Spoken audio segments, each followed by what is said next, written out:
नमस्कार दोस्तों। जो लोग गुटखा चबाते हैं या फिर सुपारी खाते हैं और लंबे समय से खा रहे हैं तो उन्होंने ये चीज़ महसूस करी होगी कि उनका जो जबड़ा है वो कम खुलता है और ज़्यादा टाइट हो जाता है। साथ में होंठ और जो गाल है एकदम सफ़ेद हो जाते हैं। तो जबड़े को जो कम खुलता है इसको लोक जो या जबड़े का बंद होना, अकड़ना बोलते हैं। ये इसलिए होता है कि यहाँ जो अपन जो गाल की जो मसल्स होती है जो चबाने के काम में आती है वहाँ पे फाइब्रस बैंड बन जाते हैं, फाइब्रोस हो जाता है जो म्यूकोसा के नीचे वाली लेयर में होता है, इसलिए इसको ओरल सब म्यूकस फाइब्रोसिस भी बोलते हैं। अब ये जो जबड़े का अकड़ना है या बंद होना है, जो मुंह नहीं खुलता, ये होता किस वजह से है? ये इसलिए होता है कि जो सुपारी वगैरह हैं जो लगातार चबाते हैं, जो गुटखे में होती है, उसकी वजह से ज़्यादा होता है ये। इसमें होता क्या है, जब लगातार अपन सुपारी या गुटखा चबाते हैं तो अंदर की म्यूकोसा डैमेज होती है और उसमें छाले होते हैं और उसमें सूजन आती है। इसकी वजह से क्या करती है, बॉडी उसको सही करती है, हील करती है।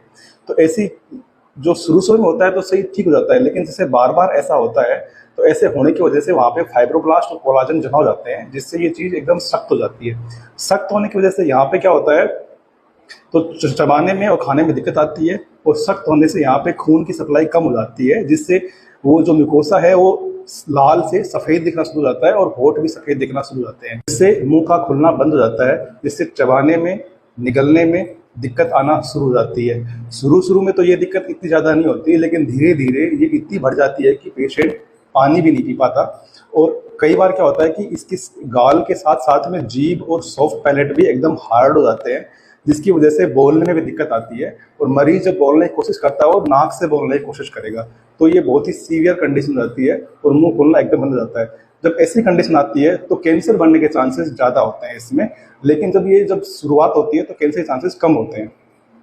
अब ये जो लोक जो है इसके अपन इलाज में अपन देखें तो सबसे पहले तो अपन इसमें सुपारी छुड़वाते हैं, उसके बाद में अपन इसको प्रोटीन डाइट और आयरन डाइट के लिए सप्लीमेंट करते हैं। उसके बाद अपन बोलते हैं मरीज को फिजियोथेरेपी के लिए, फिजियोथेरेपी या फिर माउथ ओपनिंग एक्सरसाइज करवाते हैं। तो उसके लिए अपन प्लास्टिक का या लकड़ी का स्पैचुला काम में ले सकते हैं या फिर माउथ गैग जो आते हैं वो काम में ले सकते हैं। और साथ में इसमें कुछ दवाइयाँ भी देते हैं जो इस बैंड को कुछ लचीलापन करने काम में आती है, और कुछ ओरली कुछ लोकली यहाँ इंजेक्शन लगाते हैं जिससे कि ये थोड़ा लचीलापन इसमें आ जाए और मुंह का खुलना शुरू हो जाए।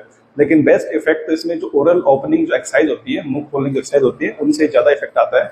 और जो लास्ट ऑप्शन अगर इनसे भी नहीं आराम है तो फिर सर्जरी या फिर लेजर से जो बैंड होता है उसको हटाना पड़ता है और ग्राफ्ट लगाना पड़ता है।